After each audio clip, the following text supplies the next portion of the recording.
Step 1, wake up early, gonna rise with the sun. Step 2, get some good, some food in you. Step 3, think real hard about what you wanna be.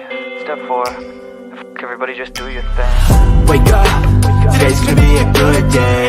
Wake up, today's gonna be a good day. Wake up, today's gonna be a good day. Wake up, today's gonna be a good day. Wake up, today's gonna be a good day. Wake up, today's gonna be a good day. Wake up, today's gonna be a good day. Wake up, today's gonna be a good day. Yo, set your affirmations, aspirations. I got shit to do, the aftermath of preparation. Good food, good mood, blood in circulation. One step at a time, yeah, that's how you make it. Set a goal you control and the steps you take them. I try to pick one thought, have some concentration. And if I make a mistake, it's called education. I try to do this every day, call it replication. Wake up, today's gonna be a good day. Wake up, today's gonna be a good day. Wake up, today's gonna be a good day. Wake up, today's gonna be a good day. Wake up, today's gonna be a good day. Wake up, today's gonna be a good day. Wake up, today's gonna be a good day. Wake up, today's gonna be a good day. So life ain't easy, yo, I think there's a reason though. Ups and downs, just like every different season, yo. Sometimes I'm high, other times I'm barely breathing, though. I always gotta fight and hide from the demons, yo. Negative thoughts are poison, they rot. Head full of flies, so here come the clouds. They'll never stop unless I can swap all the bad for the good in my head when I'm lost. Yeah, so I'ma fake it till I make it. Positive thoughts are overtaken, I got patience. One day at a time is how you operate a cadence. A flow, you grow, you show yourself a foundation. Stay away from all the shit that causes temptation. I know that I like to do it cause it's sensation. I live my life in my head like a narration. Don't expect greatness, do my best, man, I'll take it. Wake up, today's gonna be a good day. Wake up, today's gonna be a good day. Wake up, today's gonna be a good day. Wake up, today's gonna be a good day. Wake up, today's gonna be a good day. Wake up, today's gonna be a good day. Wake up, today's gonna be a good day. Wake up, today's gonna be a good day. Wake up early, gonna rise with the sun. Step 2, get some good, some food in you. Step 3, think real hard about what you wanna be. Step 4, everybody just do your thing.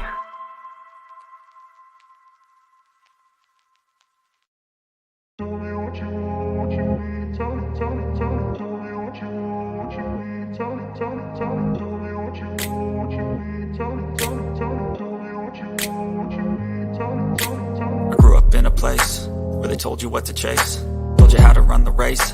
Every move was on the page, but I didn't like their way. Had to fight and misbehave, had to find a way to change, had to leave to find my way. Caught up in a daydream, I beat my mind up there almost daily. It's how I pass time, no opinions safely. It's how I understand what I want in this place, see. Cause everybody wanna tell you bad things, what could go wrong, what fame brings. But success is a finicky thing, and if you ain't sure, no, it'll never be. I don't wanna let myself down, myself down. I don't wanna let myself down, myself down.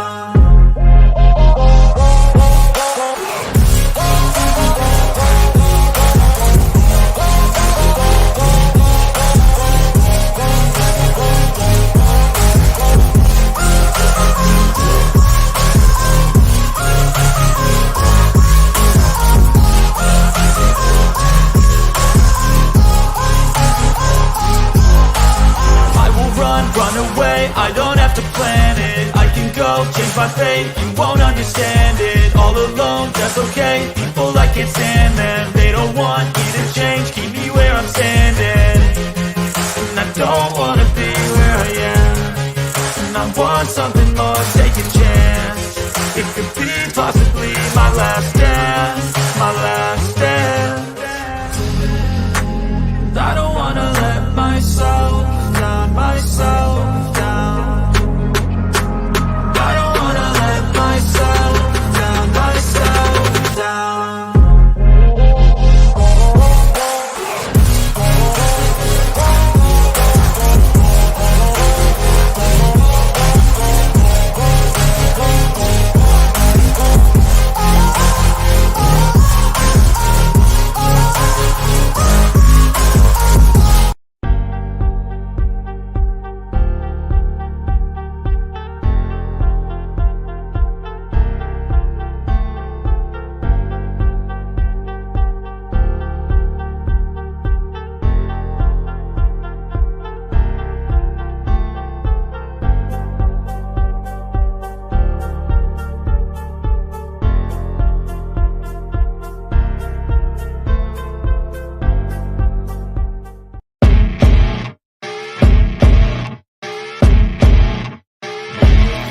As you wake up in the morning, you want to find the latest, greatest information about criminal cases and have an intuitive conversation about the suspects associated with these cases.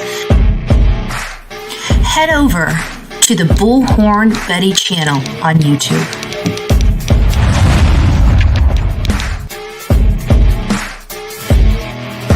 Get breaking news right here on the Bullhorn Betty channel. Welcome to the Bullhorn Betty Coffee Club. Enjoy your stay and enjoy your day.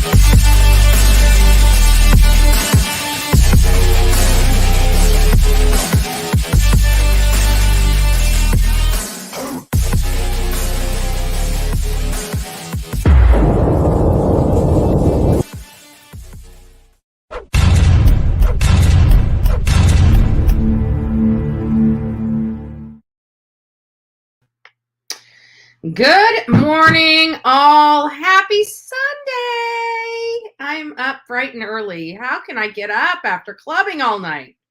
Right? You guys weren't here for the interactive fun fest. We're going to be shaking it up. I still think we're on to something, to let people have a fun outlet, either Friday or Saturday night. I personally like Friday, just because it's Friday night, right? But again, we moved aside because there was another, share with Listen to Voices Behind the Wall was doing a fundraiser. And that fundraiser, I definitely 100% hands down supported, raising money for the shelter. And, so I heard she did a fabulous job. She raised over $1,000 for the and it might have been more than that because even when I was on there for the little bit, I got confused. I was hitting a button and it took me over to a website and took me off of the YouTube, platform with her. So I'm confident she raised even more money than that.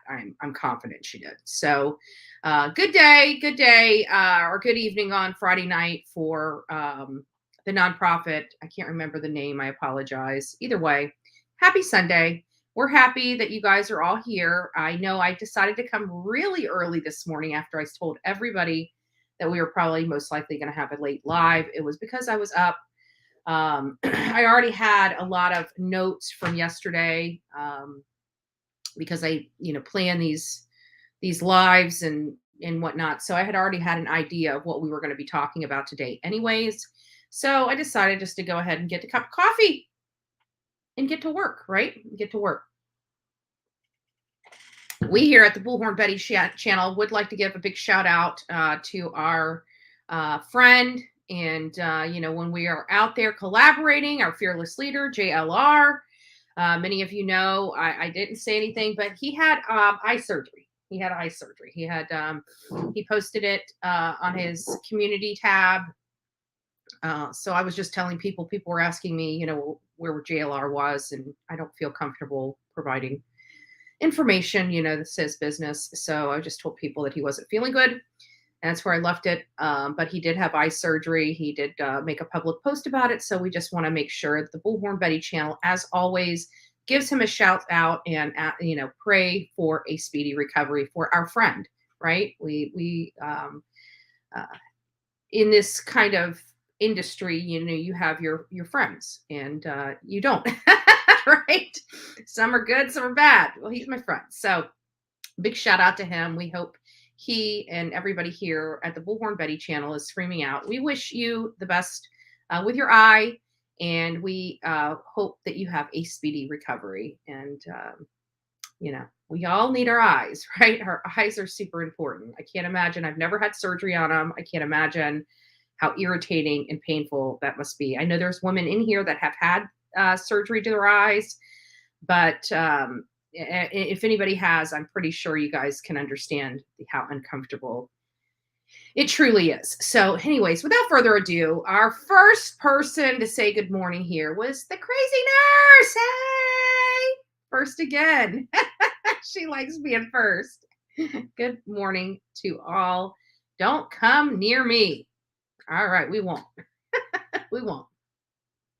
Bullhorn Betty here, present. I saw Crystal, ZZT, good morning, Gemini, 80, nice to see you. TL, nice to see you. Did I say hi to Crystal? I'm hiding at work, she says.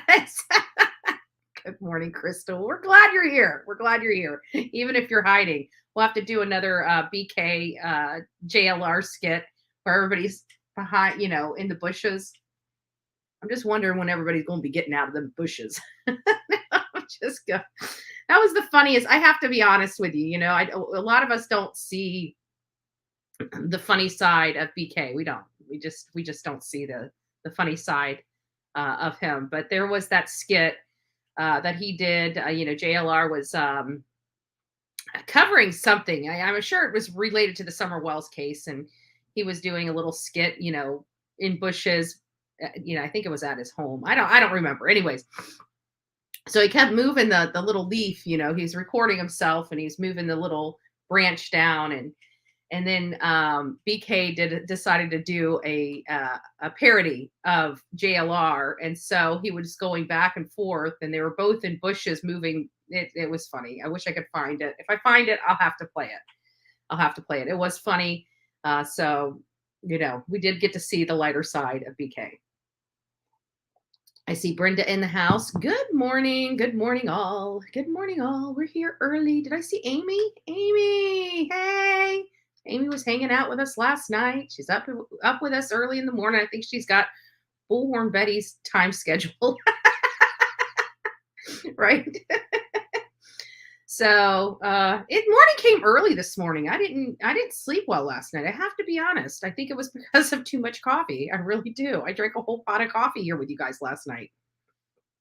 So much so people don't realize I can have fun. Like, I did have a beer socially because, we were clubbing, and I really didn't even want that, to be honest with you. But I digress. I had fun last night, but it's crazy because everybody's like, what's in your coffee? It truly was coffee. I'm very simple. I do coffee. I do sweetener. I don't even do cream, right? I don't even do cream in my coffee. But I can have fun, and I can laugh all night long, and can just, that's just, it is what it is. I'm still laying in bed. I almost decided to go live from bed today. It's been a little minute since Bullhorn Betty. We went live from the bed, I think, a couple weeks ago. It's fun. It's fun, I think maybe the next time we'll have a slumber party. I think that's what we'll do. Maybe next Friday we'll do a slumber party. Maybe we'll play a game. I don't know. We're still working on the Friday night theme, but we're onto something. I think people enjoy laughing. I think people enjoy kind of shaking off the week and not being so serious. I know I personally do. It does break things up for me personally. We deal with some of the stuff we read and have to cover. It sucks. I don't know any other word for it other than it just sucks, right? I missed last night. Time differences. Oh, S-Max, you missed a great time. And we had the girls up on panel and everything. We had the girls, we had a Caribbean Kool-Aid came by and said hi. If you guys don't remember her, she was a gal that I met searching for Ruth Sakala. Just a great girl. She's just a wonderful woman. She truly comes out. She's truly all about helping people. She's just a fun person to be around. She showed some of her fun last night.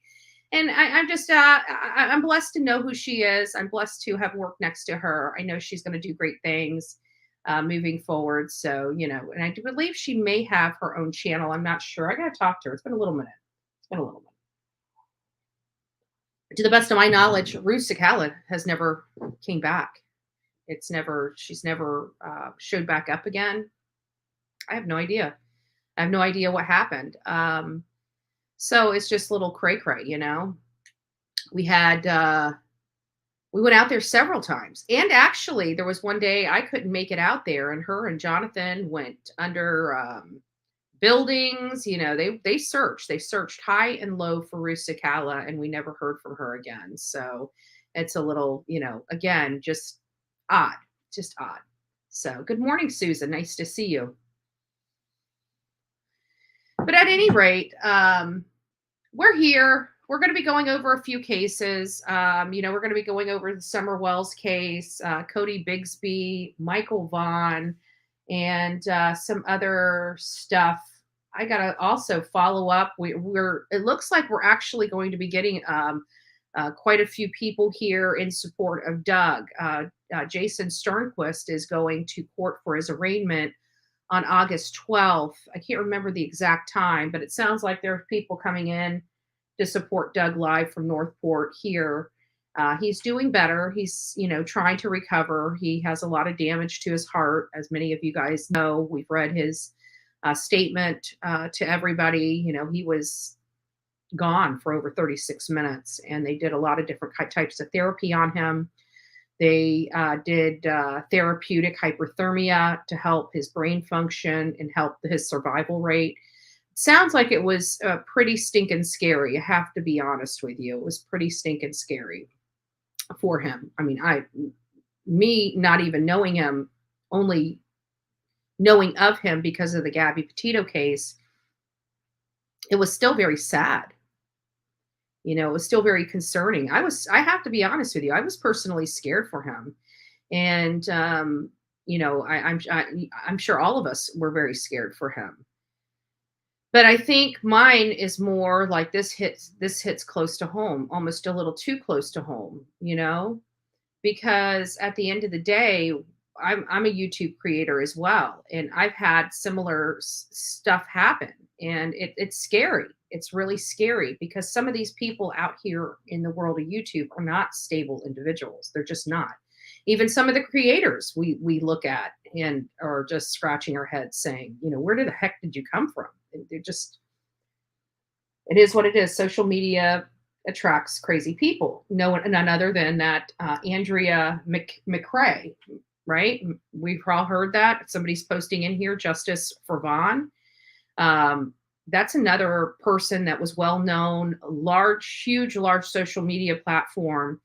And for all her audience for all this time, she looked like she had a perfect life in all respects from the outside looking in. Nobody realized that she's most likely suffering from something known as Munchausen's by proxy, or she has done some, terrible things that she's trying to, I don't know,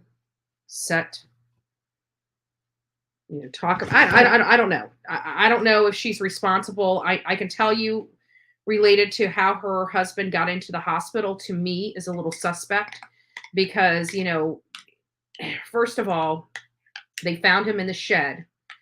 And my biggest thing is I've got that exact shed. And first of all, I don't know about that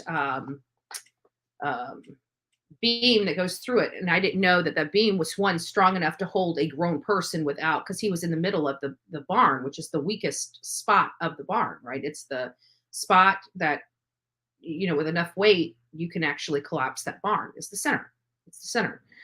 So, and then also that, they're only like 10 by 12, so like or 12 by 10 or something like that, where the ceiling is not really that high. I mean, it's, I think maybe 6 feet high, or, so it's very perplexing to me that he was able to, put a rope up there and dangle from it. And she says that she went and got a knife and cut him down, but there was no rope attached. The rope was in the center of the barn, or the shed, in the center of the shed. So lots of weird stuff going out. And she denied his family from coming in to see him. Meanwhile, she's going live from the hospital room, recording him in that condition without his consent. And I don't care if she's his wife or not. I really don't. That has no bearing whatsoever on, on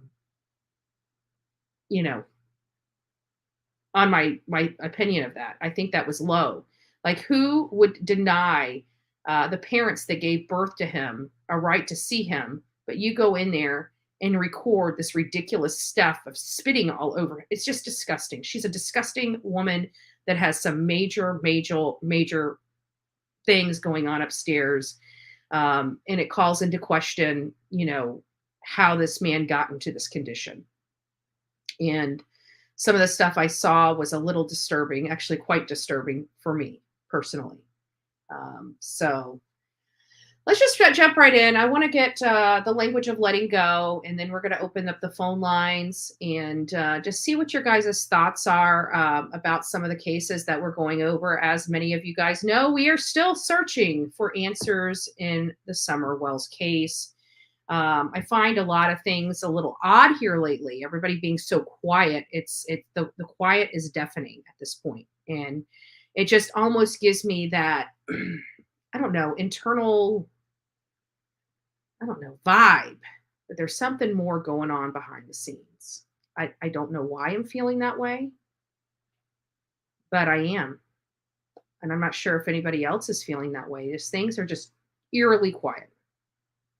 Eerily quiet. And maybe they're just trying to stay as quiet as possible so we quit focusing on them. I don't know if that strategy is going to work.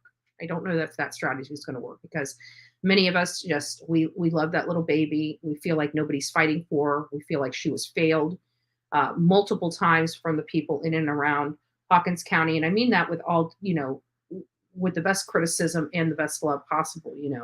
I'm not I'm not pointing the finger and blaming one person. I think it was a collective failure process, and people make mistakes. And when you make mistakes, hopefully you learn from those mistakes that you make. And I just believe that there's just a lot of mistakes made in the Summer Wells case. And I believe that there's a lot of mistakes that are made in the missing persons process in its entirety, from how they conduct it, primarily adults.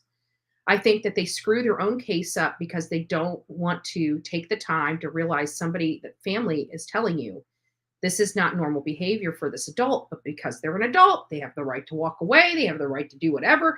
And that is the problem. They don't investigate it the way it was supposed to be investigated up front. It contaminates evidence. And I think it causes a lot of issues moving forward when you find out that things are amiss and not correct. I mean, Dylan Rounds is a prime example. His boots was left in the back of the cruiser for 5 days or more before they were even turned over into evidence.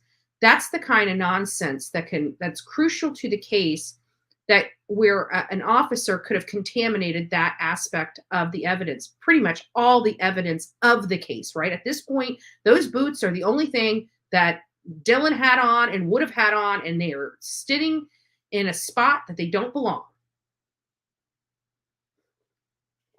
And you leave them in your cruiser and not turn them into evidence. That is the prime example of, mistakes that happen in these adult missing person cases. And there's a laundry list of them.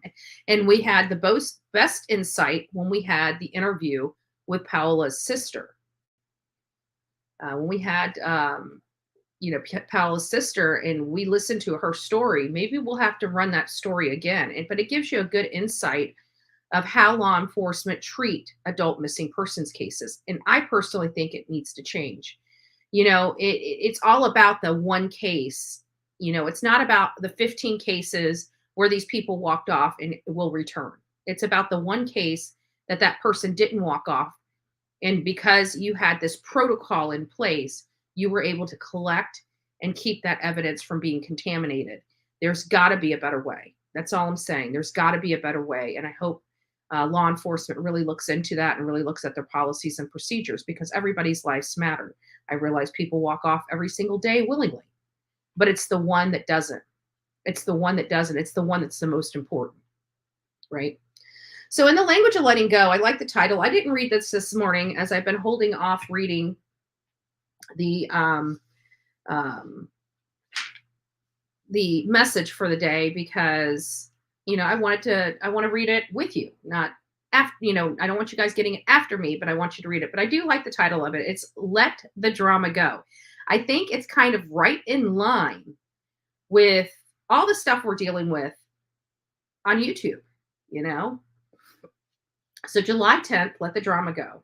Actors in movies or on television often must exaggerate their feelings in order to create drama on the scene. If they are hurt, they cry with special intensity. If afraid, they scream and cower in a corner or curl up on a sofa. They may grab a person trying to leave and beg that person to stay. Enraged, they may stomp around hollering in a dramatic storm. We can learn to separate what we're feeling from what we do. If you're feeling fear, hurt, anger, or any other emotion, we need to experience that emotion until it becomes clear. Sometimes beating a pillow helps release our anger. You don't have to stomp around and slam doors. That's letting our emotions control us. You don't have to revel in your emotions, and you can separate your behaviors, what you do from what you feel. Stop being the 20th century drama queen. It isn't necessary anymore. We are curious than that. We're more curious than that now. God help me let go of unnecessary drama in my life. Okay, guys. Bullhorn Betty show is done. I'm letting the unnecessary drama go. I'm just joking. You guys are not unnecessary drama. You're my therapy. I have to be honest with you. You guys are my therapy. And probably some of yours too, which is pretty sad. Yes. Let the drama go, folks. Cut the umbilical cord of drama. Let it run off and tell it not to come back, right? Not to come back at all. So what's going on in these cases right now? So Dylan Rounds, there's been something that came out. So James Brenner apparently must have had an appointment or an arraignment of some sort. He went to court. On Friday, July 9th. My therapy too, Betty. Yeah, right. I love it. If you guys have not had an opportunity to like, share, or subscribe, please do so now. It is free to tell me and the team thumbs up. I'm sorry that Hawkins County charged Candace. I'm sorry that Hawkins County. What does it say? Hold on. With abuse, pray Harmony and Summer Dillon peace. Yeah. And Harmony is another one that has not been found. Her parents are in jail. They're dealing with a lot of big charges as well. So I'm not sure how Harmony even got in that house. It's just like another perfect storm of failure in the system. And I don't blame just one person. I blame the system. I don't blame the individuals that are working in the system. You know, sometimes there's just good people that are really trying very hard to do the best they can. They're just not provided the tools to do the best they can. And that's the sad part. There's a brilliant medium that is working on Dylan Round's case. She should be listening to. She found 2 missing persons in the last couple of weeks. Awesome. That's good. But this guy, James Brenner, appears in all respects to be one bad dude. Like, he's just bad. And my notes basically say earlier today, Friday, July 9th, James Brenner had court where he was painted as a violent man. He appeared in federal court on firearms violations. He pled not guilty and was denied bond. Brenner he's been in shootouts before. He has a history of shooting at people. And despite that, he's a convicted felon and continues to carry a firearm. The best I know, I'm going to read you the actual article here, but to the best of my knowledge, he is not getting out of jail. They've denied his bond, and he will be sitting there, I think. And then, of course, we have, we go back to Duty Ron's response, which I discussed the other day. And his, here we go. And his thing was that, because he was responding to the request from law enforcement and the family to stay, not to go out, not to form searches. They're saying basically that they need to preserve the evidence that they have. They don't need anybody, muddying up that. Like if a person comes across evidence, they don't want to make sure people aren't touching it or trampling on scenes and stuff like that. So they've asked everybody, to please respect them, to lay low, because they can't stop us from going out there. That's the bottom line. All they can do is come out and ask the people, because we have constitutional rights. We can move freely in this country. They can't prevent us from doing that, especially if there's not an active crime scene. There's protocols. They have the ability to stop people from passing a line, right? They do have that in an active crime scene, but once there's no active crime scene, they can't force you to do anything. But they are asking us. They're asking us to please just let them do their job, right?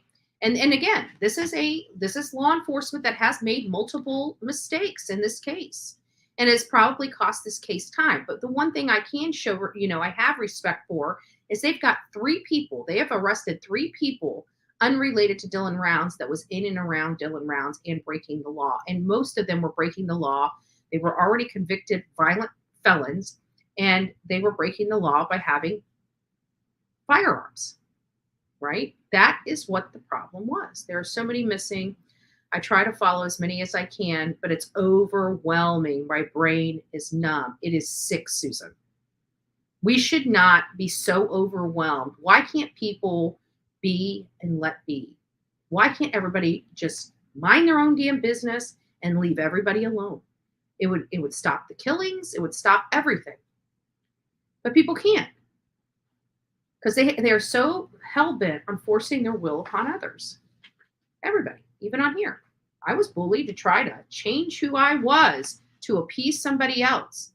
I refuse to be a part of any kind of messaging like that. I refuse to. Good morning, Graham. Nice to see you here.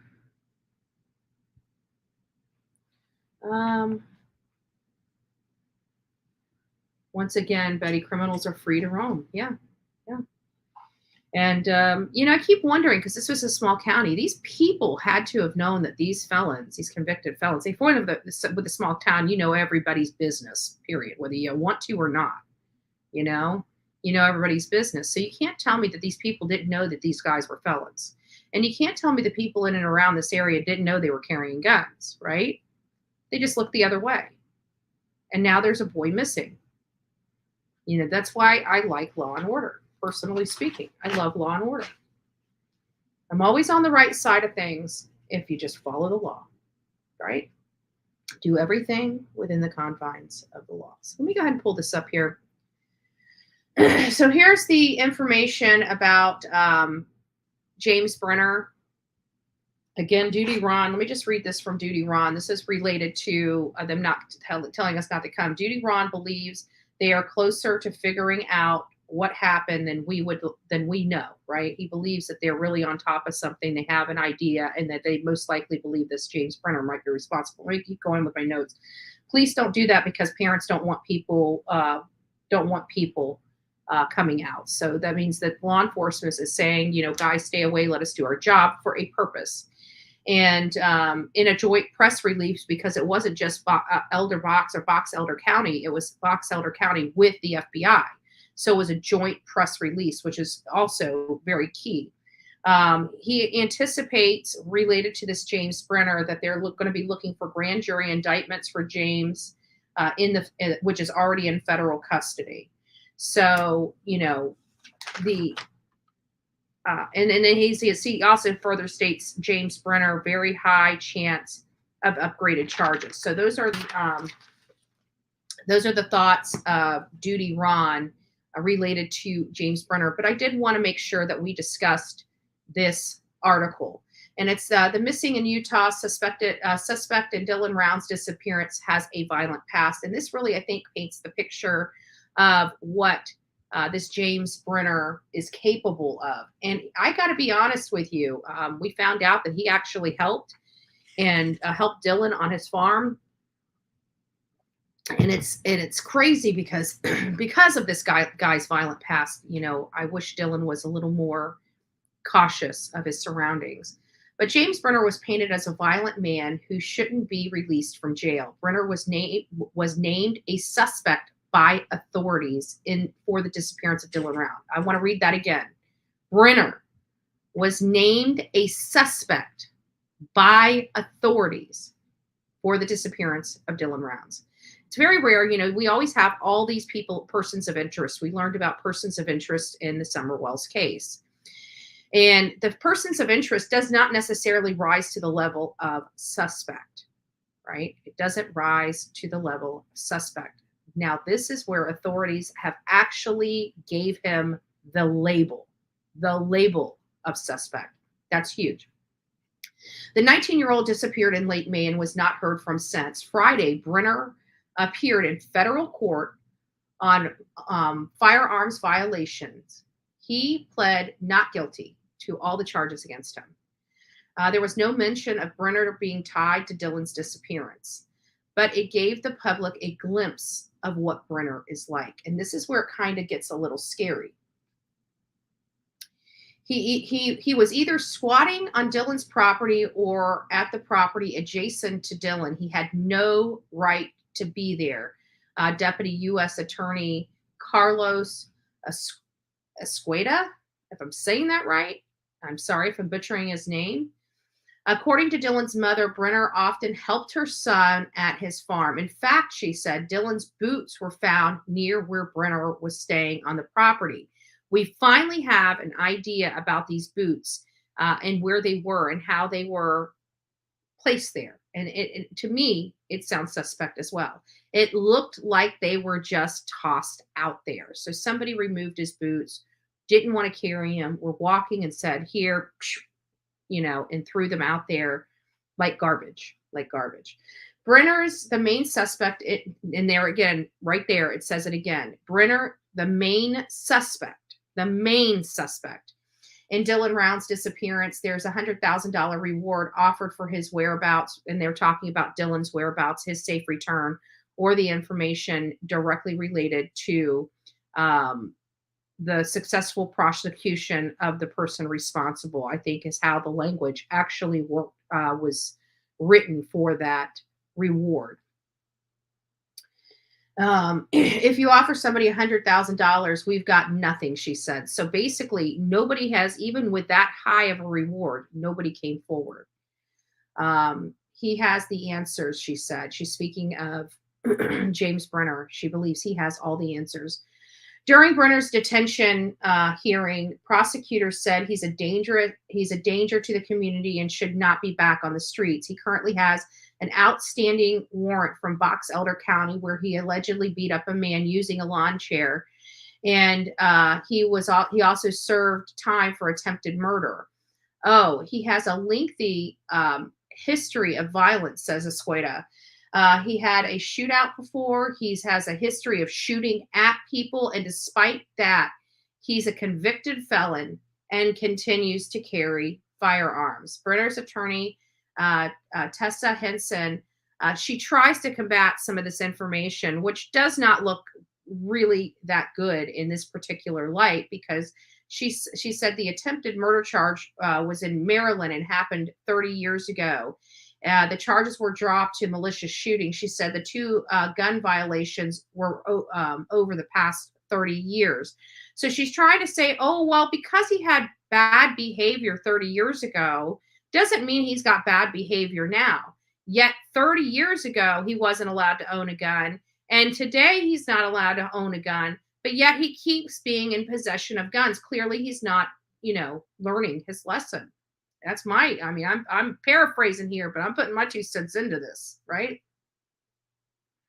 After hearing of criminal past, Dylan's mother was even more convinced that Brenner was more than a suspect.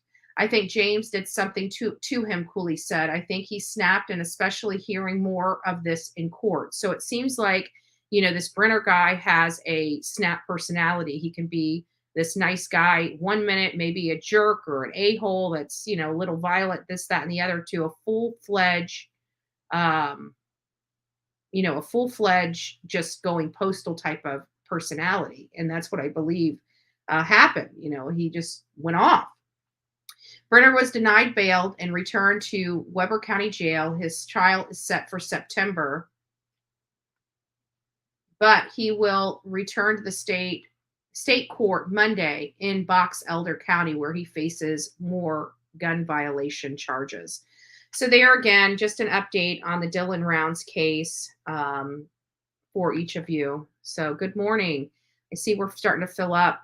Don't forget to hit the thumbs up button, guys. So is he a person of interest or a suspect? He is a suspect. He's the main suspect. He's got the label. So yeah. Good morning, Miss Robin. Good morning. Good morning. Jim Brenner is a grumpy old man, he said. Leopards don't change their spots in this case, in my opinion. Absolutely. I have to I have to agree with that. My 3-year-old son, Daddy, my ex name is Dylan, so it throws me off. Gotcha, Ashley. So I'm just going to go ahead. This is not going to be a live. And there's another thing. I was going to have share on tomorrow, but in all reality, I've been working nonstop. So I'm actually going to take Monday off. You guys will not have a live from me tomorrow. I'm just going to kind of unwind and recharge, and we'll be back here Tuesday. So I'm thinking I'm going to bring her on, and we're going to have a case discussion with Cher, listen to Voices Behind the Wall. So be looking forward to that on Wednesday. Tuesday, we're going to be discussing something. I haven't quite figured out which topic yet. I've got a mess of them. Like I've got like a month of work here that's done and ready. We just don't have the time on these shows to do it. So I don't want to get too far off topic today. So this is going to be maybe a shorter live than we're accustomed to. And then I'm not going to be here tomorrow. So Tuesday, we will be back full force for our live, and that should start, I would say probably around 6:30, 7 o'clock. That's kind of where I think everybody kind of likes the time to be. I used to do it way, way early, and we had night crew audience in here when I was going way, way early, but a lot of people that look forward to it, especially on the West Coast, was not being able. They had to do a constant replay. So we decided to come a little later, and we've been doing that, and I think it's been pretty good. So we're going to probably stay in that early morning, but not dark morning time frame moving forward. We'll see, because we're still adding different types of shows to this channel. We're still adding benefits for the members. This channel is still very new for many of you guys that are out there. We've only been around 7 months. So a lot of the things that these older channels have implemented along the way, we're just now starting to implement. So we will get, there's a lot of work that goes on with keeping these channels up and keeping great content. And many of you guys know I hate being in the office. I hate it. I want to be out there in the field. I want to be bringing content to you live from the wilderness. That's really kind of my jam. But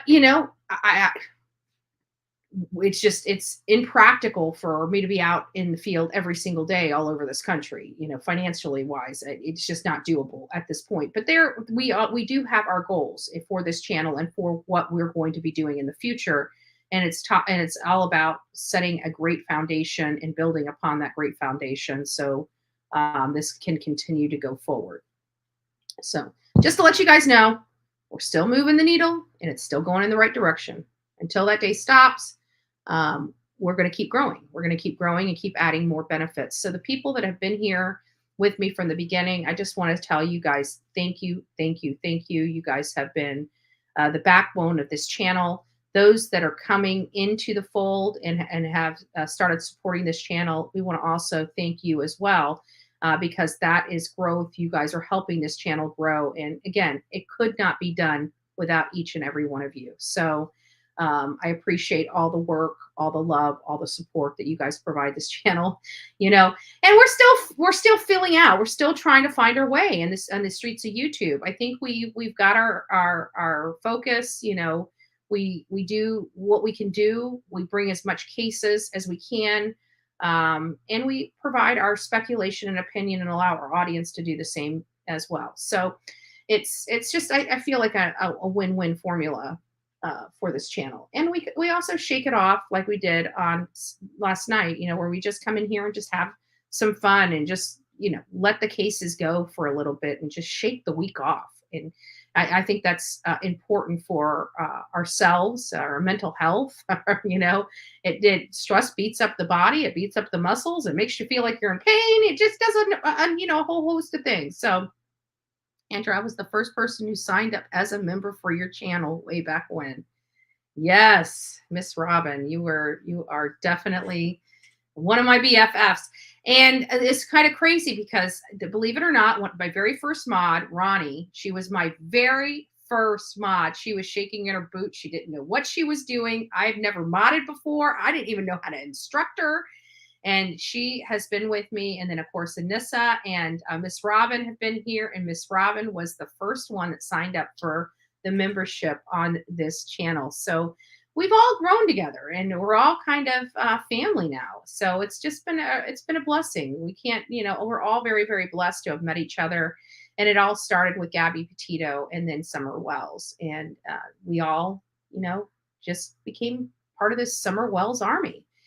And it kind of happened so organically and so naturally that, it's been kind of a whirlwind, but it also has been a blessing. So without further ado, guys, I'm going to open up let me give you just some updates. So many of you guys know Codi's father, Cory Bigsby, has been charged with additional 30 count indictment from the grand jury related to his parenting. Like these are all victim child neglect type charges, child welfare crimes that they have charged him with. 30. He is not being cooperative. His attorney's basically saying her client is not guilty, and because he's not guilty and not saying anything, law enforcement is just beating this man up that did nothing wrong whatsoever. And I call BS. Thank God he's got a good defense attorney, because that's one less appeal that we have to deal with when his butt is in the slammer for a really long time. This case was just horrific, how a military man that, was taught to follow the law, was taught obedience, was taught dedication. And for him to throw it all out the window and leave his young children vulnerable to grave conditions, not being there, leaving those children home alone, making a 5-year-old take care of 1 4-year-old and 2 2-year-old children is ridiculous. I have never in my life ever heard such ridiculousness before. Most grown people can't even deal with a 5-year-old, a 4-year-old, and 2 twins, yet a 5-year-old is responsible to deal with that. I don't know how a defense attorney can explain that. I really don't. But he's in jail. He's behind bars. The saddest news of all of this is that Codi has not been found yet. He has not been brought home. Many of us were able to watch Dolly Vision. He took us on a tour in Hampton, Virginia, on a search for Codi Bigsby. And it was just, just to find out where everything was. He wasn't really going searching. He was just getting a lay of the land. Where's everything at? Where can we put the banner? What are the areas that need to be searched and things of that nature? Good morning, Anissa. And so it was just a good drive. And then he gets there and, a pastor or preacher comes out of the church and of course, Dolly speaks to them and he gets some information, and the information that they are hearing is that this boy's probably not going to make it. Now, we don't want to give up hope on him, but we all know statistics. We talk about statistics here. And when you have a child missing for a certain amount of time, the possibility of them coming back safe literally plummets. It's like a straight dive down. It plummets after a certain amount of days. And it gets into the single percentile that a child will make it back safe, because they use statistics, the law of large numbers. And the law of large numbers is telling us that this boy is not going to make it. However, there's still outliers. For example, guidance in life with TLC is a perfect example of an outlier. Everything that was meant to knock her down, take her off this planet, is what makes her fight 10 times harder. And she's a survivor. So, is she out of the woodworks? Is she out of the woods? No, she's not out of the woods yet. She's not out of the woods, and she may never be for the rest of her life. But she is the outlier, because she should not be here. Those are the stuff that we relish over, but they're so few and far between, that statistics really is the best use of those numbers. And according to this preacher, he wants to have hope, and as pastors and preachers and men of faith do. But they are also realistic, and apparently this child to law enforcement, at least according to this rumor from the preacher, which I don't really classify as a rumor. I think it's more of he spoke to law enforcement, or law enforcement was in his congregation, and he had a little bit of information. Maybe he counseled over somebody. I don't know. But apparently they don't believe the little boy is. It's just sad. It's sad. And then getting on to Michael Monkey Vaughan. Many of you guys know he disappeared July 27th, 2021. It was just a little over 45 days from when little Summer went missing. And there's a lot going on with this case. Many of you guys know we're covering it. We're trying to be very fair with this case because people have their opinions. People had their opinions with Summer Wells, but because I was able to go out there, because I was able to have interviews with people in and around the wells, because I was able to actually visibly see the property, I had an idea. We went to several locations in search for Summer Wells. We pulled plat records, we pulled court records, we pulled criminal records, we pulled incident cards, we pulled 911 calls. We really got a good idea and good understanding about what happened inside that home long before Summer Wells ever went missing, what happened after Summer Wells went missing, who are the key people in and around this case that could help shed light on this. And we had, again, already had our preconceived ideas of what could have possibly happened with her. And that mission was to either prove or disprove these multiple theories, and then come up with a what do we believe happened theory, And we had the opportunity to do that in the Summer Wells case. That's the difference between Michael Vaughan and Summer Wells. I did not have that opportunity to do that in the Michael Vaughan case. Therefore, I am reliant upon others' work to make my assumptions, my speculation, my opinion. And I don't like it. Like, I want to go out there. I want to see with my own eyes. I want to talk to the neighbors and look at that community with my own eyes. I want to touch. I want to feel things. I want to see, because I know, because of all the cases that I have covered, that I have been physically present. What I read online and what I saw with my own eyes were polar opposites in 95% of the time. Polar opposites.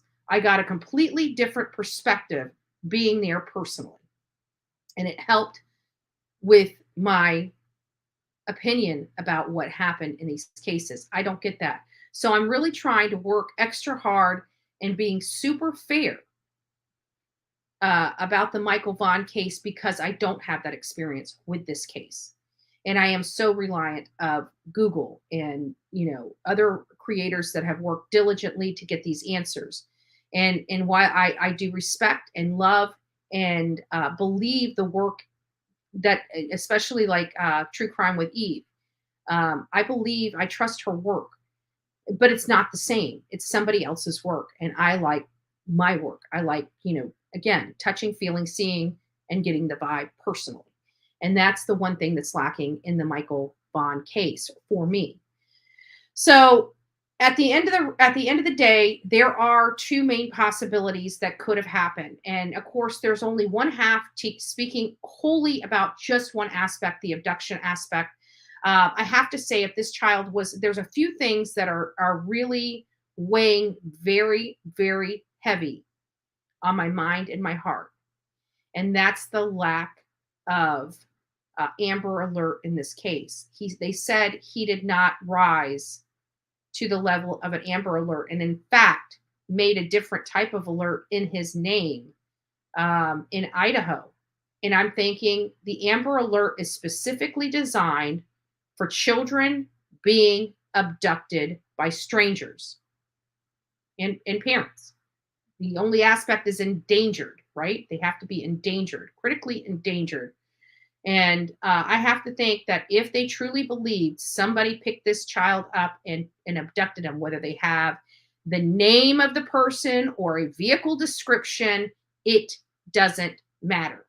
The criteria is endangered child. And if any law enforcement, any FBI, any state agency believes a child was abducted, that is the exact purpose of the Amber Alert. The very purpose of the Amber Alert.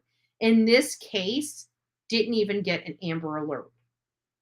That to me is telling. It's telling to me because they're saying this case did not rise to that level to put Michael Vaughan on an Amber Alert. Yet they believe that this has a high likelihood of an abduction.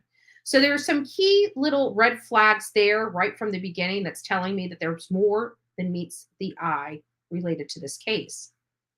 And so we're looking at all aspects of related to an abduction and the path that an abductor may have taken had they taken this child. The other avenue is looking a little closer to home. And we have to look a little closer to home. We have to, because at the end of the day, we know parents can do despicable things to their children. Watch this.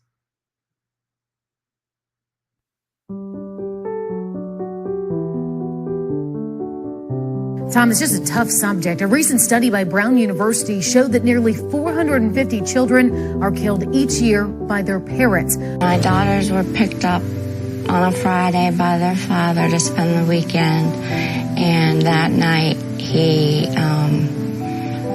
pumped carbon monoxide into their bedroom and slit their throats. Searches have begun for 2 children killed by their mother in Pickens County. 9-year-old Hayden King was laid to rest today.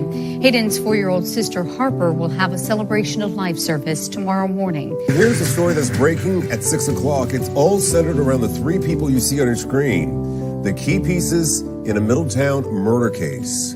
On the left is James Hutchinson. Police say the 6-year-old was killed allegedly by his own mother. East Los Angeles mother was charged today with killing her 3 young children. The youngest was less than 2 months old.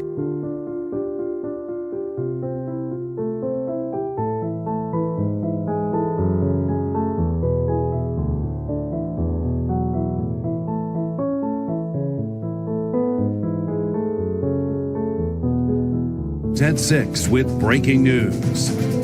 Good evening to you, friends. Greg Merriweather along with Elizabeth Vow. Our top story today, that precious little 2-year-old right now. 2 people are facing charges accused of murdering little Nevaeh Allen. Investigators found the 2-year-old dead in Mississippi after several days of searching. One of those blamed in her death, the girl's mother, Lanaya Cardwell.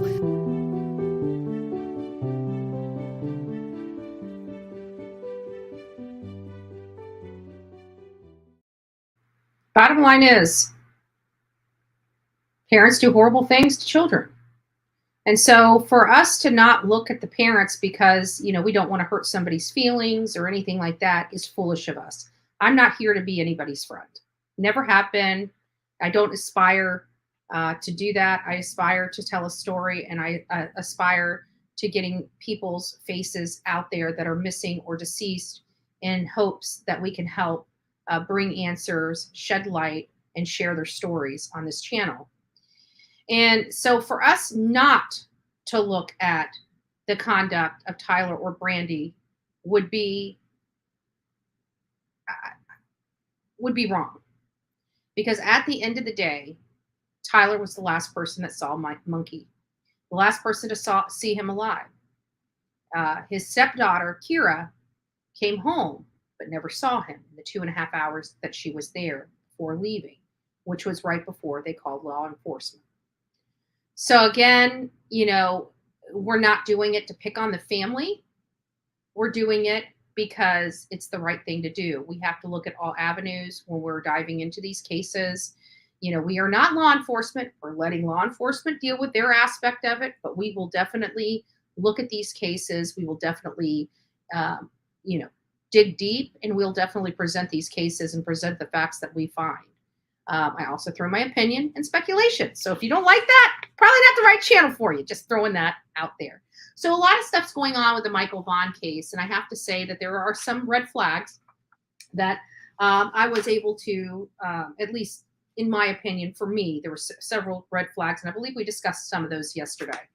So without further ado, it is Sunday, and again, like I said, this is not going to be, a thorough live like you're accustomed to. We're just going to open the panels, have a chat, and then I'm just going to call it a day for you guys, and you guys can go and enjoy your Sunday. Go to church, go visit with families. Remember, tomorrow is never promised, so you want to make sure you do what you need to do today. Don't put it off. Have this on. Okay. Phones are officially on, folks, so if you guys got anything you'd like to say, call on in. If I don't have calls coming in, I will be closing down early. Early. Especially when family doesn't have money. Yeah, absolutely. So, and it's like, some of the stuff that we talk about is sensitive. It's sensitive topics, and it in some cases has raw emotions for some of us, because we all come from different backgrounds. We've all had different experiences. Some of us have had the types of abuses that we discuss here. We've experienced those ourselves. And it kind of brings all that back.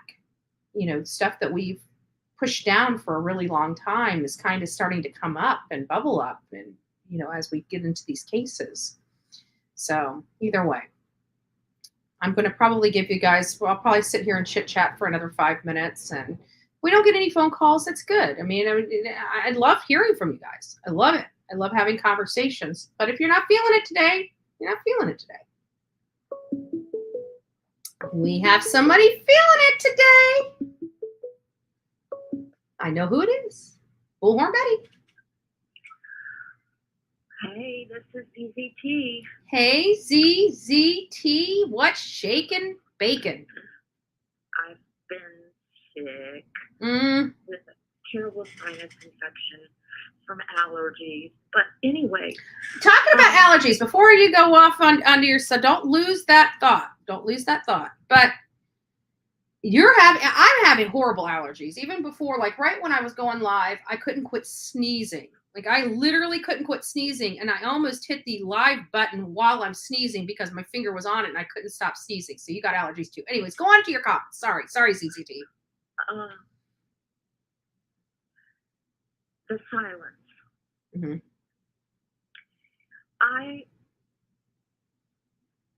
In the Summer Wells case, and like the Montgomery case, I'm just wondering, it may not be that they're not doing anything. I honestly think the reason they let Candace loose is they're building a case. They're watching her. And I don't know. The Montgomery case, they're in jail. Mm-hmm. I don't think they'll ever find that little girl's body. It'll be a murder trial in absentia. Yeah. But same thing goes for Summer. I think the most ignorant people have committed the most perfect crime. Out of stupidity, I think they have foiled the entire law enforcement. Yeah. And I still say to this day, she is under the footers of one of the houses Don was working on. They'll never find her. And although you spoke about the boots being in the back of a cop cruiser for 5 days. Yeah. There was another murder trial. It's been a while. I can't remember. It was in Missouri, where the girl went to visit her biological mother, who had a long history of bipolar, dementia, drugs, you name it. And they couldn't find her. Mm-hmm. The mother claimed her missing. Well, she owned 83 acres. And they found like 11 teeth and a couple of bones in this huge burn pile where they burned trees on the property. Mm-hmm. But the evidence was in a cop car for several days. They didn't know it. So it happened. Mm-hmm. It happened. Yeah. There's mistakes, and we're not beating up on law enforcement. We're just identifying that, they're not perfect. I think people, make them like they're human. They put their pants on one leg at a time, just like the rest of us. They bleed red. Armchair quarterbacking. And it's like, they are human. And when you have a human element, there are going to be mistakes. It's just expected. It's reality. I don't know. I wish they wouldn't have done that, but people make mistakes all the time, and this is one of them. I keep praying, and I keep thinking that Candace's days are numbered, as well as her mother. I can't believe they let her leave the state when back in the day they said she couldn't leave the state. And their grandest is in, I think, Wisconsin, and she's been to Indiana, she's been to Wisconsin, mm-hmm. and now Candace is all over God's half acre. Yeah. Nobody really knows. I mean, we have an idea where she's at, but we don't know 100%. Well, she could be under custody in a safe house. You don't know. Who knows? They may have already had a grand jury. You don't know. I ran, yesterday on a live. I don't think you were here. I didn't see you in chat. You could have been, and I just missed you because I don't pay attention to chat as good as I should. I'm always here. Every day I'm always here. Gotcha. I just don't speak up. Gotcha. So I ran a story, at the end of my live yesterday, somebody called in and we were talking about the state of finances for Hawkins County. And we recall that, they had to go to legislation to get more money for the search and, more resources brought to Hawkins County to help aid in searching for summer wells. They had to actually request more resources. They had to go before panel and request. I remember seeing it online. And so we know that they were having finances back a year ago, budgetary issues over a year ago. And then we get the article out that, the jail is understaffed, they're low on law enforcement. They're hiring right now. They need as many people to come and apply and hire, blah, blah, blah, blah, blah. And we keep talking about, like, we're dealing with all these other cases, like, Harmony Montgomery. We had Serenity McKinney. We had, Codi Bigsby. All these parents are in custody. All these parents were in custody very quickly in the case for unrelated charges. And we've all been looking at Tennessee and wondering, where are the unrelated charges for the parents? And there haven't been any. And when we went to the state attorney, which we did, and we actually sat down with the state attorney in Hawkins County, the assistant district attorney in Hawkins County. And they were like, we will charge when they send us the file. That's basically what they said. And so it's not law enforcement. I guess the way it works, or the way it was described to me, and I could be wrong because this was over almost a year ago. Well, at least 6 or 7 months ago when we sat down with them, close to a year. I think we were out there in December when we talked to the state attorney. Long story short, they said that they will prosecute whatever comes before them. And they promise that all charges that they can be possibly prosecuted with at that time will take place. And I keep wondering, are they trying to save money by not prosecuting them on multiple different charges, as opposed to putting it all together in one case? And I almost feel like there is a financial aspect that's hindering the prosecution of Don and Candace. How do you feel about that? I feel it's not that I don't think they have money, but aren't there two counties involved? As I remember, they live in one county. Yes, there's Hawkins and Sullivan. And it's kind of funny because we never directed our attention to Sullivan County or what aspect that they're having, because we don't know where this child, did she ever make it home? And, even though Hawkins County is tagged the lead law enforcement agency, should they be? Mm-hmm. Right. I think rather than charge them with lesser offenses, I think they're holding their cards and they're trying their damnedest to get all the information, because once they file a case, it's a done deal. Yeah. And it could fail. It could literally fail. So they only get one chance. Yeah. That's why I talk about the low-hanging fruit, because those are easier crimes that they have evidence for, that they can charge. I mean, you've got the endangerment to the children, you've got the neglect to the children, you've got contributing to the delinquency of a minor, i.e. Hunter, and drinking at the water hole, that twisted iced tea. In Florida, that's like a 40-year sentence with all that combined. Yeah. But I don't know if, I have no idea what they're building the case on, but I know one thing. No one will ever, if they haven't found that little girl now, they're not going to. And it all falls back on two of the most ignorant people on the face of this earth, Don and Candace Wells. And I had said it from the get-go. They left that youngin' in the car. Candace, Grandis, they all went inside. They were all doped up, and they fell asleep and left that child in the car sleeping. And I'm sorry, but nothing anybody can tell me, it won't change my mind. Right. That child was in a hot car. In a jacket, in long pants. Yes. And in the middle of summer.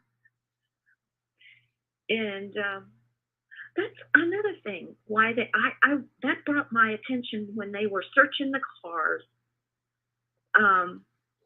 They were collecting evidence, and I honestly think, that law enforcement, that is an option with law enforcement. She died in a hot car, because I remember they made a big deal out of the refrigerator that was sitting on the property and the old school bus. Mm-hmm. I don't know. I have no idea. We're all going to be shocked one of these days when it all comes out. And believe me, somebody maybe will make a deathbed confession. I have no idea.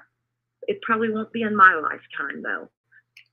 Yeah, I'm thinking this, with all the finances, it seems to me that Hawkins County doesn't want the attention, but they've got it. They got it. Everybody's eyes are still glued on Hawkins County and what is going on there. And people, want to know answers, and this idea that they have no answers and they're still at stage one of this. I don't believe that. And I don't know anybody in their right mind that does believe that.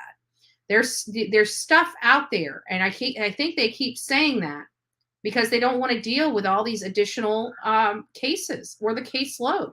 I went through the Tennessee Penal Code, and these parents should be in jail, period. I know. That gives you a reason. That gives you a question. Why haven't they arrested all of them? Why? Because Grandis is just as guilty of child neglect. Oh, absolutely. That's what the Penal Code says. Any person that sits there and she would be one of them. And allows it. Yes. Well, I won't take up much more time, but I just thought I'd give a call and give you my thoughts. I appreciate it. I did watch your show yesterday, and that was a very good, the fact that they made, well, I'm sure they're exhausting their funds. I'm sure this is going to wipe them out. And, but also, this is a missing child. the FBI, no matter what, needs to stay involved because it is the case of a missing child. Yeah. And I keep wondering, I still keep wondering because I know how long, we've dealt with some major cases here, including Kylan Schulte and Crystal Turner. And when I was speaking to the state attorney, we were out sitting at the park bench in Myakkahatchee Creek Environmental Park. Brian Laundrie had just been found. We were out there taking measurements, and the state attorney finally called me back and was talking to me and basically said that their case was at a standstill because they were still waiting for forensics. They were still waiting for the forensics to come back. And this was many, many, many months into the investigation. And I keep wondering, is that what we're still waiting on? Are we waiting for forensics? They said that they've already collected it. I mean, we hear it over and over again with TBI and FBI and Hawkins County that they've collected it, but have they received the results of the forensics? Well, it's very expensive to run forensics. And I'm going to tell you how I know personally, a lot of law enforcement do not run the forensics unless they absolutely have to. They try to build their case because it is so very expensive, and they kind of pick and choose what they want to analyze. Mm-hmm. So it is so extremely expensive. Yeah. But I think that's the resource that the FBI is bringing to the table. But still, it's still the FBI, and the FBI has cases all over the United States. Yeah. They have a limit to what they can do as far as each individual case. Mm-hmm. But I just wanted to put my 2 cents in there and say, great job. You've brought up so many things that no one else has thought of. Mm-hmm. And, keep up the good work. Thank you, ZZT. Thank you for calling. Please call back. Please call back. Have a great day. You too. Bye-bye. Take care. Bye-bye. So ZZT, her 2 cents on this, and, just happy to be able to talk about these cases and bring them up. And let's see who this is. This is Betty. Hi, Betty. Hello. Hi. I'm normally behind the scenes. Mm-hmm. I'm always watching. Aw, thank you. I don't interact, but I want to tell you do a great job. You're one of the best out there. Oh, thank you so much. But I wanted to put up on what you said earlier about monkeys. Mm-hmm. I'm so glad you said that because I have seen her Brandy on other creators. YouTube, and she is a wonderful person. But I always, in the back of my mind, I always thought that there was something. The daughter never saw him. She was there, 2 hours? 2.5 hours she was there. 2.5 hours, and they never saw her. Saw a monkey, I'm sorry. Mm-hmm. And the father, the other thing I think about is the father is never in the picture. He never talks very much. Yep. He's always behind the scenes. That's kind of, that's a red flag right there for me. Mm-hmm. And, I know she is always on YouTube. Always on YouTube and different creators. If that was me, I would always be out there trying to look for my son. Yeah. I wouldn't have time to be on YouTube. I really wouldn't have that time.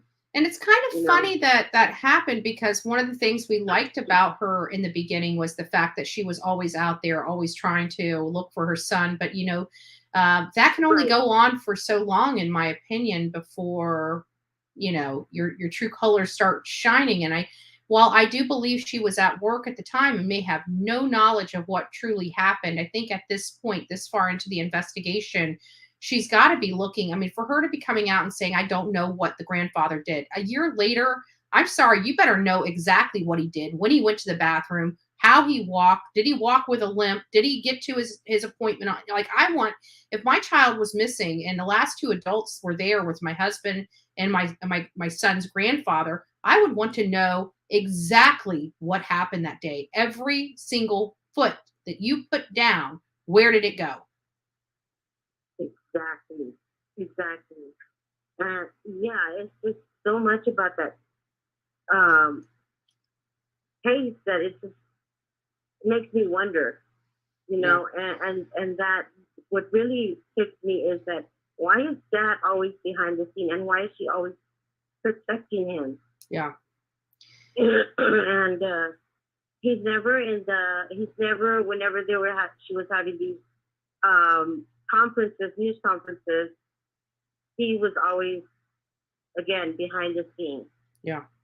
You know, and I was like, I'm so glad that Betty brought that up. Yeah. Because it's almost like the creators are always, you know, trying to protect her, trying to, you know, well, Brandy's here, you know, let's be nice. Right.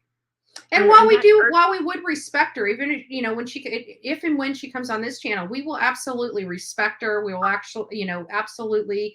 But at the end of the day, we're trying to find answers and to eliminate that possibility before it's even explored is, to me, you know, not doing the case justice. Of course we would. It's just, you know, I just wanted to just throw that out there. I know you want to start your Sunday morning. Yeah. But again, I just want you to know I love the way you do your style. You're always hands-on. You go out there. I've never seen another creator that's always out there doing their thing. Yeah. And again, do keep up the good work, and God bless you. And know that you have a fan club out here. Thank you guys. Thank you so much. I appreciate it. You have a good one. You too. Have a blessed day. Bye-bye. You too. Bye-bye.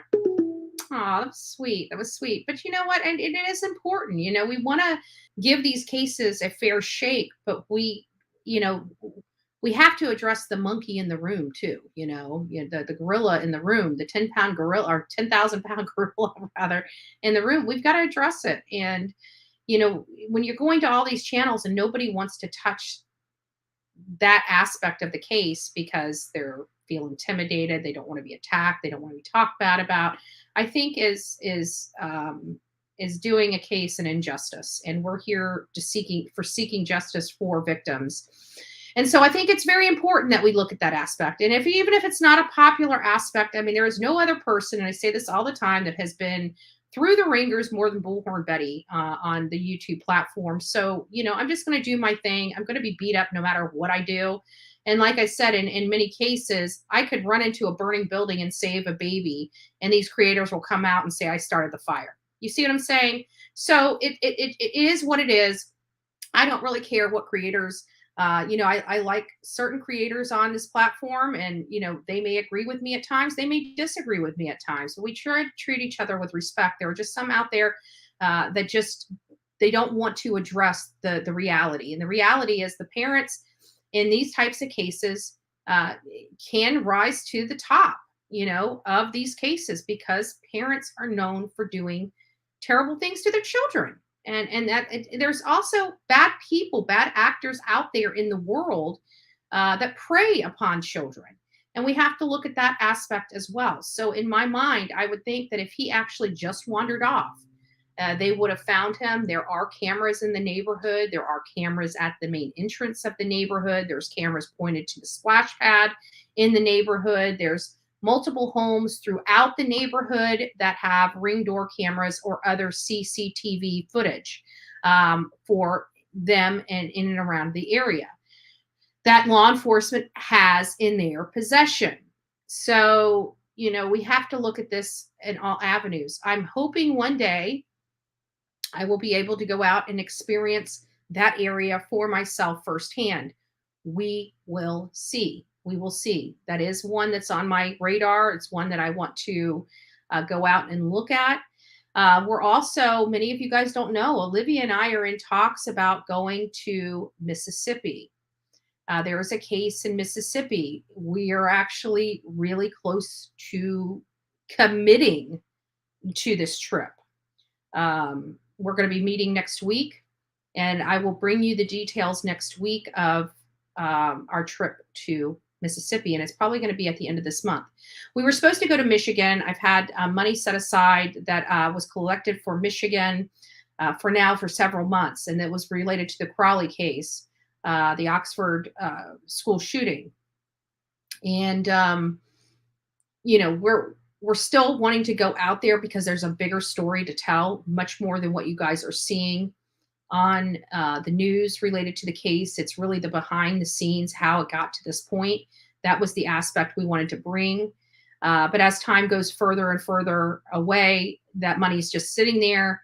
So I'm going to be asking the donors if they mind if I move that money over to the Mississippi. If they wanted to go to Michigan, we will be hopefully getting out there. It's just the flights are just ridiculously expensive right now. It threw our entire budget off with this whole gas issue that we're having right now, and it's making it unaffordable for us to make it to Mississippi. So I'm actually considering taking those funds to apply to the Mississippi trip that we are coming up on. So I've got to get with my donors that donated for Michigan and see if they mind if I apply that money. Otherwise, I'll just keep that. If they do and they still want it to go to Michigan, I'll set it aside and have that money for Michigan when we get there, or in case another case comes up in Michigan, we'll apply it to that. But that's kind of my thoughts on that money, because I still have it in the account that has been saved for all this time. And it's not a whole lot. I mean, it's a few $100, but it definitely will cover the gas to get to Mississippi if they're okay with that. So we'll get out and discuss that with them and see how they'd like that applied. But either way, that's where we are, just so everybody has the transparency of everything. What else? I still want to go to Delphi. I still want to go to Michael Vaughan, and I still want to go out to Codi Bigsby and do some searches out there. I'd like to get a group of people for Codi Bigsby, because I looked at the map out there. Let's just look at it real quick again. Give me just a second, and we'll look.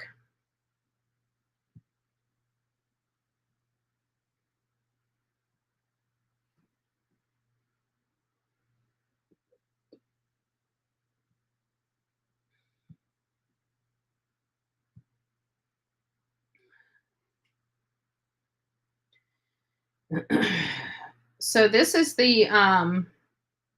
these are the areas that I'd like to search, and it's pretty big. I mean, I don't see where one person is going to clear all of this greenery here. I mean, there's a lot here that needs to be methodically gone through. And then, of course, this little area over here is also of concern for me, because it looks like, this is an aerial view. And if we're seeing that much greenery over here on this side, it's probably a lot thicker and bigger than what we believe it is. And this is the area that this right here, this patch of greenery right here is of concern to me here. And, obviously this big greenery here, which would be perfect element for, what they need. And of course, we found out from Dolly Vision that this ground here is soft, so it makes it easier to dig. That is important in these types of cases, because people disappear. They don't just disappear from the face of the earth. They're put somewhere on the face of the earth. We just need to find them. Needle in a haystack. Similar to the Summer Wells case, again, needle in a haystack. And so we just want to make sure that we're able to provide some assistance, give some content, as well as go out there and really dig in and try to search. So I would like, I know there's people out there. I'm going to see if I can reach out to people in that area that have already created these search parties, that are already out there, working week after week, and see if we can create something else to really help with Codi Bigsby. He is a missing 4-year-old child that disappeared at the beginning of the year, and our hearts are bleeding and breaking for him. Again, his father is in jail, facing a laundry list of charges unrelated to the disappearance of his son. The story, just like all the stories we cover here, is just truly sad. And we really want to do whatever we can in our power to help bring resources, help bring awareness, have his face out there.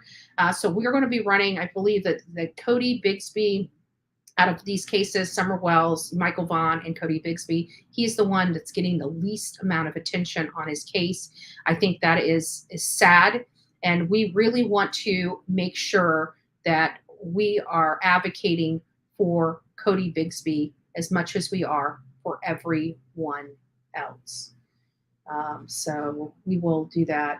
Anyways, guys, we're only about an hour and a half in. I am kind of done with what I'm going to speak of. I've got a lot of research to do, and I gotta get planned, because we're going to have a very good live with Cher. I believe Wednesday. I'm going to reach out to her and find out a time. So, depending on where she's at and her time zone and things of that nature, we'll figure out a time that we'll do live. It might be earlier, it might be later, but we'll figure it out. I'll make sure each and every one of you guys know when we are going to go, when we're going to do that, what that time is. I'll tell you guys that on Tuesday. Please do not forget, again, Bullhorn Betty is not going live on Monday. I might throw some videos out. I'm not sure, but I will not be going live tomorrow. So you guys will not be missing me, but just keep the bell on. I will be dropping some videos, some short videos out tomorrow in my absence. And, that will be, what we'll probably most likely go over on Tuesday. So don't forget to watch them, view them, like them, share them, help get that algorithm up. Guys, we are building up this platform. We are doing an amazing job. I honestly believe by month 8, hopefully, cross our fingers, we will hit 10,000 subscribers. We are praying, but we think by month 8, we will be there. We're growing great. And even if it hits 9 months, we're still doing an amazing job. Again, a lot of people work on this platform for years to get 10,000 subscribers, and we're this close. We are that close right now. So hopefully we keep building and we keep growing and we keep bringing better content in a better format to you guys. Again, I haven't even started, this is all going to be gone soon. All that back there is going to be gone. We're going to have more of a pretty professional, streamlined lives. But again, we're working on it, right? It just doesn't. We just don't snap our fingers and it happens overnight. When you want something really bad, you work really hard for it and you get it done little by slow. How do you eat an elephant? One bite at a time. And that's what we're doing here with the Bullhorn Betty channel. And we will be, getting your opinions. Like when we grow, where do we go from here? What kind of services do you guys want coming from the Bullhorn Betty channel? Do you guys want more different types of content? Do you want special content? See, I still have the whole serial killer series that I've never prepared or put out to the world yet. Might be a great series to go for members only. Again, we're still building the channel. The channel is going to be building for some time, from now to this, an unforeseeable time in the future. I don't know if we'll ever stop growing. But we definitely want to start adding more benefits to our members, because our members have been supporting this channel without really any benefit to them. I mean, we've been throwing a little bit of videos to them before it goes out to the public and things like that, but not really providing them the benefit that they rightly deserve for really being the foundation for this channel. And I'd like to get with and maybe do a members only live and just get your input on what you'd like to see on this channel. So those are all coming. I want to thank you guys all. I want to say happy Sunday. God bless each and every one of you. And don't forget to be fearless. If you see something, say something. That is the name of the game for the Bullhorn Betty channel. See something, say something. That's how we got involved with that con PI. More to come from him. Shocking stuff I found. Pulling back the layers of the onions, taking a deep dive in, finding the violations of law, and finding the con is the name of the game. Those videos will be coming out most likely sometime next week or the week after, as we are preparing to go meet with the Florida Department of Agriculture. With that, guys, have a great day.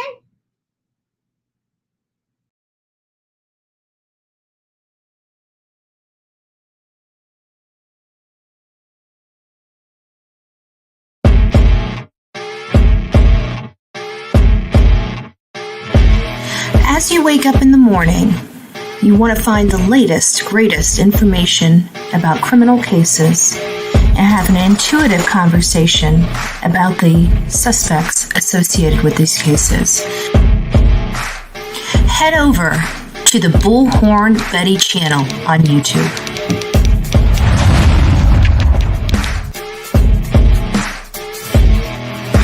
Get breaking news right here on the Bullhorn Betty channel.